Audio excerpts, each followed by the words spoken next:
నేను అనుకున్నా ఒక ఎమ్మెల్యేగా. కానీ అది జరిగింది ఏంటి? అధికారులతోటి కుమ్మక్కై రైస్ మిల్లర్ల ఒక రైస్ మిల్లు పెట్టడానికి 45 నుంచి 50 లక్షలు బుడ్డ రైస్ మిల్లు పెట్టి వాళ్ళ దగ్గర దించుకోవడానికి కూడా జాగలేదు. అట్లాంటి రైస్ మిల్లర్ల 50 కోట్లు 10 కోట్లు 40 కోట్ల ధాన్యాన్ని అక్కడ వాళ్ళ మీద పడేసి వచ్చింది. అబ్బో, ఇక్కడ కేజీ చీరలు కొంటే 1/2 కేజీ చీరలు ఫ్రీ అంట. మంగళ్య షాపింగ్ మాల్, కేజీల్లో సేల్, టన్నుల్లో ఆనందం. అంటే దించిండ్రు వాళ్ళని గవర్నమెంట్ జాగలేకనో మరి వాళ్ళకి ఏమన్నా ములాఖాతుందో తెలియదు. ఈ 3 రోజుల నుంచి నేను చూస్తున్నాను, రోజు పేపర్ చదువుతున్నా. ఏమొస్తున్నది? రైస్ మిల్లుల దగ్గర దించిన ప్యాడీ ఏదైతుందో వరి ధాన్యము, వాళ్ళు మహారాష్ట్ర కానీ పక్క రాష్ట్రాలకు కానీ ఉన్న ధాన్యాన్ని అంతా అమ్మేసుకుంటున్నారు. మొత్తం అమ్మేసుకుని వాస్తవం.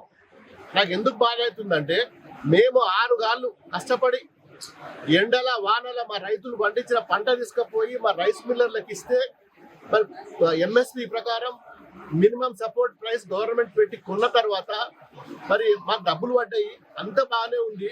మరి కనీసము రైతులకు లాభం జరగాలి, లేదంటే ప్రభుత్వం దగ్గర ఖజానాలో డబ్బులు ఉండాలి. ఇలా డబ్బులు ఎక్కడ ఉన్నాయి? రైసు మిల్లు యజమానుల దగ్గర వందల వేల కోట్లు ధాన్యం తీసుకుపోయి ఇచ్చింది మొత్తం అమ్ముకున్నారు. ఇవాళ బయట దేశాలకు బాగా డిమాండ్ ఉంది రైసు.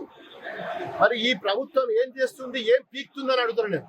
మరి ఇన్ని వేల కోట్లు మరి రైతుల దగ్గర ప్రొక్యూర్మెంట్ చేసిన ధాన్యాన్ని రైస్ మిల్లర్ తీస్తే రైస్ మిల్లర్లు విదేశాలకు పక్క రాష్ట్రాలకు అమ్ముకొని కోట్ల రూపాయలు, వేల కోట్ల రూపాయలు ఇవాళ బ్లాక్ మనీ చేసి వీళ్ళంతా ఎక్కడ పోయా సరదాలు చేస్తున్నారు.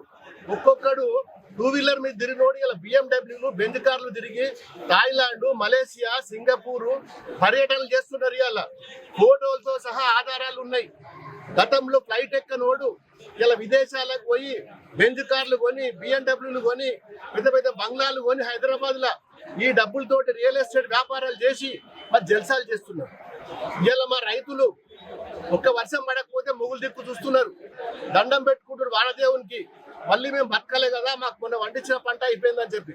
మరి ఇంత కష్టపడి పండించిన పంటను తీసుకెళ్లి రైస్ మిల్లర్ల దగ్గర వేస్తే ఇలా రైస్ మిల్లర్లు జల్సాలు చేస్తున్నారు, విదేశాలలో జల్సాలు చేస్తున్నారు. అదంతా ఎవనప్ప సొమ్ము అని అడుగుతుండ్రు. ఇలా ప్రజల సొమ్ము ప్రభుత్వం దగ్గర ఉండాలి. ఇలా రైస్ మిల్లర్ల దగ్గర బ్లాక్ మెయిల్ చేస్తే కూడా బ్రోకర్ల దగ్గర ఉన్నది. మళ్ళా ఇదే రైస్ మిల్లర్లు మేము ఇచ్చిన ధాన్యాన్ని తిరిగి ఇవ్వడానికి లేవు, మా దగ్గర డబ్బులు లేవు, దయచేసి బ్రోకరిజం చేస్తుండ్రు. ఇలా పోయి మంత్రుల దగ్గరికి, ఎమ్మెల్యేల దగ్గరికి బ్రోకర్లు ఉన్నారు మధ్యలో. వాళ్ళు 100 కోట్లు సంపాదించారు బ్రోకర్లు. ఆ దొంగ నా కొడుకులు 100 కోట్లు సంపాదించారు. మరి ఇలా ఏం బీక్తుంది ప్రభుత్వం? మరి రాజశేఖర రెడ్డి వీళ్ళందరూ ఎందుకు సస్పెండ్ చేస్తారా? మన రేవంత్ రెడ్డి గారు ముఖ్యమంత్రి గారు అధికారులను సస్పెండ్ చేసినప్పుడు ఈ దొంగ కొడుకులను ఎందుకు సస్పెండ్ చేస్తలేవు? ఈ మంత్రులను కానీ అధికారులను కానీ ఎందుకు సస్పెండ్ చేస్తలేవు, ఎందుకు బ్లాక్ లిస్ట్ లో పెడతలేవు అని చెప్పి నేను డిమాండ్ చేస్తున్నా. ఇది వాస్తవం.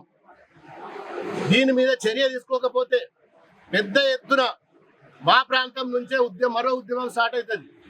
ప్రభుత్వంలో ఇన్ని వేల కోట్లు దుర్వినియోగం అవుతుంటే అందరికీ తెలుస్తుంది. ఇది అలా కామన్ పీపుల్, ప్రతి రైతు కూడా ఇలా రైస్ మిల్లోళ్ళు ఎంత ముంచుతున్నారు జనాల్ని, ఎంత బ్లాక్ మెయిల్ చేస్తున్నారు. ప్రభుత్వానికి ఇవ్వాల్సిన బియ్యం ఇయ్యక, డబ్బులు కట్టక, ఇదంతా అమ్ముకొని, గవర్నమెంట్ సొమ్మంతా అమ్ముకొని, రైతుల సొమ్మంతా అమ్ముకొని మరి వేల కోట్ల రూపాయలు ఇలా గవర్నమెంట్ రైతులకు బకాయి లేకుండా అకౌంట్లో వేస్తే మరి వీళ్ళేమో జల్సాలు చేస్తున్నారు. దీని మీద చర్య తీసుకోకపోతే పెద్ద ఎత్తున దుబ్బాక నుంచి మరో ఉద్యమం స్టార్ట్ అయిందని చెప్పి హెచ్చరిస్తున్నాం.